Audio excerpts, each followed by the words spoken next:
कल तक हमने कहाँ तक पढ़ाया था आपको? हमने रिफ्लेक्शन ऑफ लाइट और लॉज ऑफ रिफ्लेक्शन पढ़ा दिया था, ये तो हुआ था। आज हम क्या पढ़ेंगे? आज हम पढ़ेंगे, हमने लास्ट में पढ़ा था कि स्नेल लॉ क्या होता है। स्नेल लॉ क्या होता है? The ratio of sine of angle of incidence to the sine of angle of reflection is called is constant and that is called Snell's law. लेकिन यहाँ कोई कहते हैं कि स्नेल लॉ को फॉलो कैसे करेंगे, how to apply Snell law. Snell law को लगाएंगे, इस पे न्यूमेरिकल आते हैं, हाउ टू अप्लाई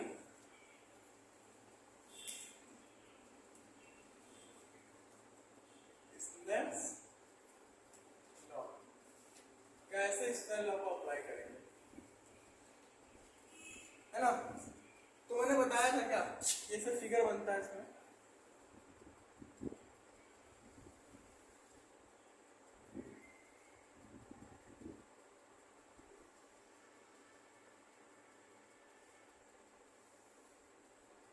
ये एंगल आई हो गया, ये इंसिडेंट रे हो गया, ये एंगल सॉरी ये रिफ्लेक्टेड रे हो गई और ये एंगल आर हो गया। ये इंसिडेंस, ये मान लिया मीडियम फर्स्ट है, मान लिया मीडियम फर्स्ट है और इसका रिफ्लेक्टिव इंडेक्स क्या है? n1। अभी कहोगे सर रिफ्लेक्टिव इंडेक्स क्या होता है ना? तो अभी आगे बताएंगे, पहले यहाँ जान लो कि कैसे अप्लाई होता है। तो मान लिया मीडियम का रिफ्लेक्टिव इंडेक्स n1 है और इसका मान लिया n2 है। कहीं कहीं आपको μ1 और μ2 भी दिखाई देगा, ठीक है? अब देखो, सबसे पहले हमें ध्यान देना है कि जो रे है वो किस मीडियम से किस मीडियम में जा रही है। तो किस मीडियम से जा रही है? n1 मीडियम से n2 मीडियम में जा रही है, नहीं जा रही है? किधर से जा रही है? n1 से जा रही है ना? मल्टीप्लाई कितने डिग्री का एंगल बना रही है? साइन आई एंगल बनना ही नहीं बन रहा है। और इसमें हमेशा हमने क्या बताया था, sine of angle of incidence बनेगा, कहाँ जा रही है? n2 में जा रही है। कितना एंगल क्रिएट करते हुए? आर एंगल क्रिएट करते हुए जा रही ना? समझ कैसे स्नेप लॉ लगता है? जिस मीडियम से जा रही है उसका रिफ्लेक्टिव इंडेक्स मल्टीप्लाई बाई कितना एंगल वहां बन रहा है इज इक्वल टू जिसमें जा रही है उसका रिफ्लेक्टिव इंडेक्स और कितना एंगल वहां बन रहा है। तो sine I n1 into sine I is equal to n2 into sine R होगा कि नहीं होगा? अब हमें पता है कि स्नेल लॉ कहता क्या है, sine I upon sine R ही तो होता है। ये तो पढ़ा है जिनने इससे पहले। तो क्या होगा, साइन आई से एंगल आर में जा रही है, यहाँ n2 ऊपर ऐसे रहेगा, ये n1 कहाँ आ जाएगा? नीचे आ जाएगा। देखो कहाँ जा रही है? आई एंगल से आर में जा रही है, वही तो है, आई से आर में जा रही है। और किस मीडियम से? पहले मीडियम से दूसरे में जा रही है, नहीं जा रही है? ठीक, इसको ऐसे लिख सकते हो, sine I upon sine R is equal to 1n2। देखा होगा ना, ऐसे लिखा हुआ, ऐसे लिखा हुआ पढ़ा होगा आपने। क्या हो गया कि reflective index of medium first with respect to medium second medium के रिस्पेक्ट में पहले मीडियम का रिफ्लेक्टिव इंडेक्स क्या होता है? साइन अपॉन साइन आर होता है। ऐसे रखता है स्नेल लॉ, जान लो। जिस भी क्या कहते हैं मीडियम से रे जाएगी उसका रिफ्लेक्टिव इंडेक्स मल्टीप्लाई बाय कितना एंगल वहां बन रहा है इज इक्वल टू कितने से जा रही है, जिसमें जा रही है उसका रिफ्लेक्टिव इंडेक्स मल्टीप्लाई बाय उतना एंगल कितना बन रहा है। तो sine I upon sine R is equal to 1/2। ये होगा कि नहीं हो गया? तो सर ये बताया क्यों आपने? अभी एक आगे आपको ग्लास स्लैब वाला बताया जाएगा। इस ग्लास स्लैब से जब रे आती है फिर अंदर जाती है फिर बाहर निकलती है ना? तो उसे प्रूव करो कि जो रे वहां पे जा रही है, जो रे उस पर टकरा रही है और जो रे बाहर निकल रही है वो सेम एंगल के साथ बाहर निकल रही है। ये प्रूव करना है, ये इंपॉर्टेंट क्वेश्चन है जिसे नोट करना। समझ में आया कि नहीं आया? ये आ गया ना? आया? Note it down. ये स्नेल लॉ कैसे लागू करेंगे ये इसमें बताया गया। देखो अभी हम आपको बता रहे थे रिफ्लेक्टिव इंडेक्स होता है क्या। तो रिफ्लेक्टिव इंडेक्स क्या होता है कि देखो मान लिया एक मीडियम दूसरे मीडियम में लाइट जा रही है, कहीं पे लाइट ज़्यादा बेंड हो जाती है और कहीं पे लाइट कम बेंड होती है, कहीं पे लाइट क्या कहते हैं बेंड दूर हट जाती है नॉर्मल से, है ना? तो ये जो लाइट का बेंडिंग है कि किधर बेंडिंग ज़्यादा होगा तो जिस भी मीडियम का रिफ्रैक्टिव इंडेक्स ज्यादा होगा वहां लाइट पे क्या होगी, ज्यादा बेंड होगी, और जिसका रिफ्रैक्टिव इंडेक्स कम होगा वहां पे लाइट कम बेंड होगी। बेंड मतलब उसका झुकाव ज्यादा या कम किस पे निर्भर करता है, रिफ्रैक्टिव इंडेक्स पे निर्भर करता है। तो रिफ्रैक्टिव इंडेक्स क्या होता है ना, रिफ्रैक्टिव इंडेक्स किसी मीडियम में क्या होता है, वो चीज होता है जो ये बताता है कि लाइट है वो कितना ज्यादा बेंड होगी, वो कितना ज्यादा दूर हटेगी, है ना, समझ गए। रिफ्रैक्टिव इंडेक्स क्या होता है। अब देखो अभी मैंने आपको बताया कि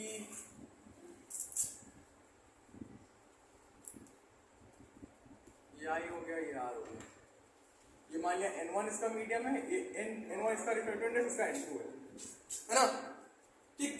तो क्या हो रहा है कि यहाँ पे रिफ्रैक्टिव इंडेक्स आ रहा है, कितना आ रहा है, N2/N1 आ रहा है, नहीं आ रहा है, sin I upon sin R आ रहा है ना, ये हो रहा है। तो रिफ्रैक्टिव इंडेक्स क्या होता है कि तो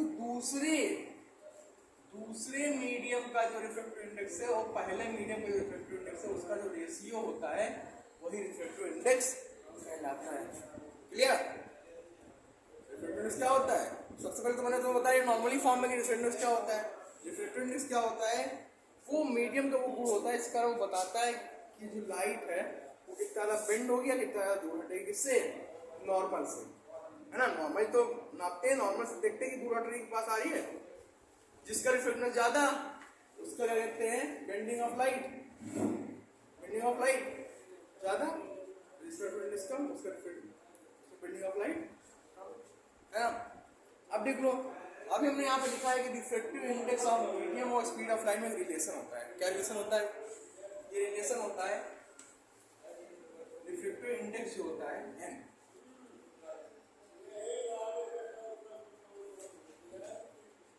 रिफ्रैक्टिव इंडेक्स जो n होता है वो c/v के बराबर होता है। c/v में समझ रहे हो, जहां c क्या है, स्पीड ऑफ लाइट, और v क्या है, speed of light in vacuum. Vacuum मतलब नॉर्मल निर्वात में, और निर्वात में स्पीड ऑफ लाइट कितनी होती है, 3 × 10⁸ मीटर पर सेकंड होती है। और ये मीडियम मान लिया एयर में, वाटर में, सब में अलग अलग होती है। क्यों, क्योंकि सबका रिफ्रैक्टिव इंडेक्स अलग होता है, जिसका रिफ्रैक्टिव इंडेक्स अलग होता है वहां पे स्पीड ऑफ लाइट चेंज हो जाती है।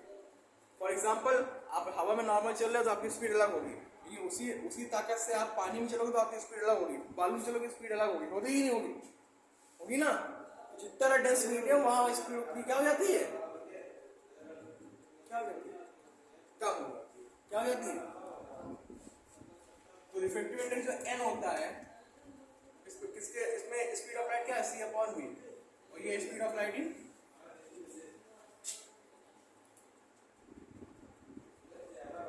मीडियम। बहुत इंपॉर्टेंट, इस पे न्यूमेरिकल बहुत है, ये दोनों पे न्यूमेरिकल है इसमें। क्लियर। तो जो रिलेशन होता है रिफ्रैक्टिव इंडेक्स का मीडियम और स्पीड ऑफ लाइट में क्या होता है, n = c/v, जहां c क्या है, speed of light in vacuum, speed of light in medium. अब सर मीडियम में कैसे निकालेंगे स्पीड ऑफ लाइट, तो हर मीडियम का अपना रिफ्रैक्टिव इंडेक्स होता है कि नहीं होता है, अभी मैंने बताया। तो मीडियम में लाइट निकाल, मीडियम स्पीड निकालोगे तो v यहाँ चला जाएगा, n नीचे आ जाएगा, डिवाइड करके निकालेंगे कितनी स्पीड होगी। इस पे न्यूमेरिकल बहुत आते हैं, इसे नोट कर लो। फिर आगे बताते हैं रिवर्सिबिलिटी ऑफ द लाइट। अब यहाँ रिवर्सिबिलिटी ऑफ लाइट है, ये क्या कहते हैं, रिफ्लेक्शन का लास्ट टॉपिक, उसके बाद लेंस आ जाएगा, है ना। ठीक, तो ये ग्लास स्लैब है, ऊपर एयरी मीडियम है, कौन सा मीडियम, मीडियम फर्स्ट है ये, और ये रेयरर है। क्यों रेयरर है, क्योंकि एयर जो होती है वो हल्की होती है ना। और ये क्या मीडियम है, कौन सा मीडियम है, मीडियम। सेकेंड, ये क्या है, टेंसर है। मान लिया ये यहाँ पे N1 इसका मीडियम रिफ्रैक्टिव इंडेक्स है, इसका रिफ्रैक्टिव इंडेक्स N2 है, और फिर बाहर क्या है, मीडियम फर्स्ट है कि नहीं है। फिर से ये रेयरर है, इसका भी मान लिया हमने क्या, N1 होगा, हुआ कि नहीं होगा। अब देखो, जब ये रेयरर से डेंसर में जाएगी तो क्या होगा, किसकी तरफ झुक जाएगी, नॉर्मल की तरफ, झुके नॉर्मल की तरफ, ये ऐसे ही जाएगी यहाँ पे, है ना। अब यहाँ भी नॉर्मल बना दो, लेकिन जब टेंशन से रियर में जाएगी तो क्या हो जाएगी, दूर हट जाएगी, नहीं हट जाएगी, हटेगी ना दूर। यहाँ पे प्रूफ करना है ये। अच्छा ये बताओ, ये नॉर्मल है, ये इंसिडेंट रे, और नॉर्मल और इंसिडेंट रे के बीच का एंगल क्या होता है, एंगल आई होता है। नॉर्मल और रिफ्रैक्टेड रे के बीच का एंगल क्या होता है, आर होता है। फिर यहाँ पे ये क्या हो जाएगा, ये क्या हो जाएगा, कौन सा एंगल होगा यहाँ पे, एंगल आर होगा कि नहीं होगा।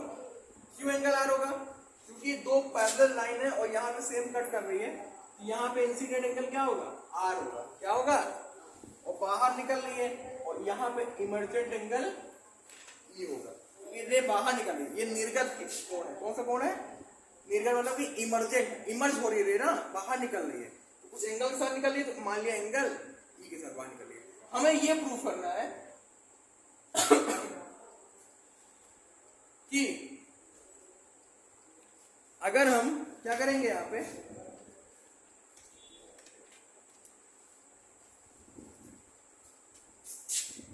इसके बीच में कोई मिरर रखते हैं, क्या रखते हैं, मिरर। तो इसका मतलब ये है कि जब लाइट इस पर टकराएगी तो वापस पूरे वही डायरेक्शन को ये फॉलो अप कर लेगी, पूरे वही डायरेक्शन क्या कर लेगी, फॉलो कर लेगी। यही प्रूफ करना है कि जो एंगल क्रिएट करते हुए यहाँ से जा रही है, वही जब यहाँ पे रिफ्लेक्ट होगी तो वही क्या करेगी, वही पाथ को ये फिर से फॉलो कर लेगी। ये प्रूफ करना है। तो अब यहाँ पे ध्यान दो, ये कंडीशन यहाँ पे ए मान लिया, इसको बी मान लिया। कंडीशन फर्स्ट में क्या हो रहा है,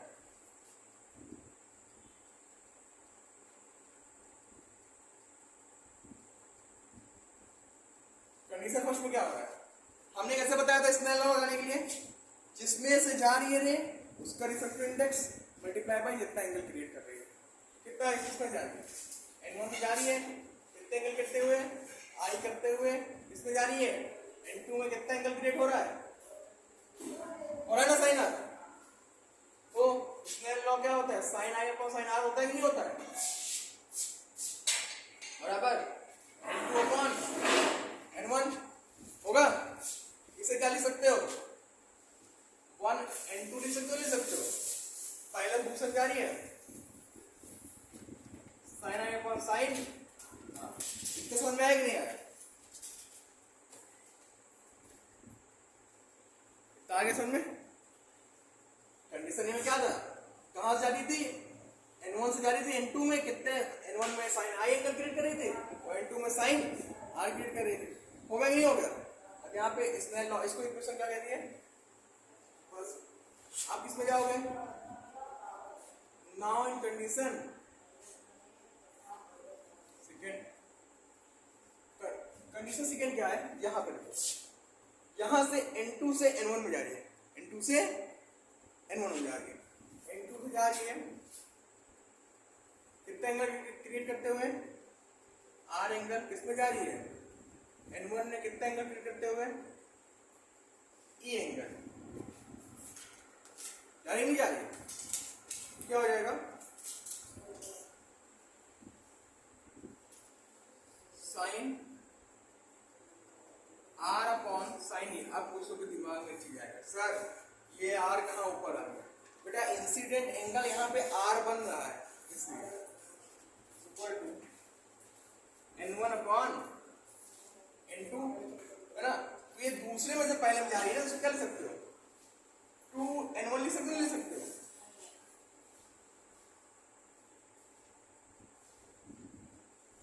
ये इक्वेशन क्या हो गया, सेकेंड हो गया ना। On multiplying by equation first into equation,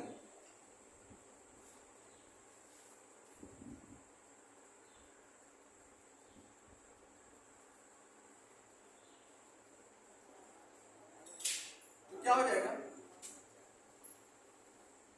sign I upon sine R और sine R upon sine E is equal to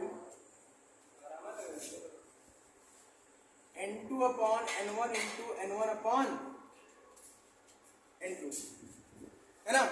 अब एक चीज ध्यान दो, यहाँ पे ई एंगल जो है वो आई के बराबर होगा। क्यों? जब ये दोनों आपस में बराबर है, ये रे यहाँ पे काटेंगे ना, तो ये भी तो आपस में बराबर होंगे कि नहीं होंगे? क्योंकि आई बराबर ई है, आई बराबर ई है ना। तो फिर दो चीज प्रूव हो जाएंगे। एक ये प्रूफ, एक अगर ये भी प्रूफ करना है कि आई बराबर ई कैसे होता है, प्रूफ ये भी पहले ये करके दिखा देता हूँ। ये कट गया n1 से n1, n2 से n2, आया कितना 1, r से r कट गया, बचा कितना sin i upon sin e बचा, sin इधर भेज दो, तो sin i बराबर क्या हो गया, sin e हो गया कि नहीं हो गया? हो गया ना। प्रूफ हो गया कि नहीं हो गया कि जो इंसिडेंट एंगल होता है वो जब बाहर निकलता है इमर्जेंट रे, यहाँ पर क्या होते हैं, इक्वल होते ही होते हैं। ठीक है, बिल्कुल सेम पाथ को ये क्या करेंगे, फॉलो अप करेंगे। अब एक और तरीका देख लो, दूसरा देखो यहाँ पे से ये कट गया, आई बराबर क्या हो जाएगा, ई हो जाएगा कि नहीं हो जाएगा, साइन आई साइन आर, यहाँ क्या हो जाएगा साइन आर अपॉन साइन आई।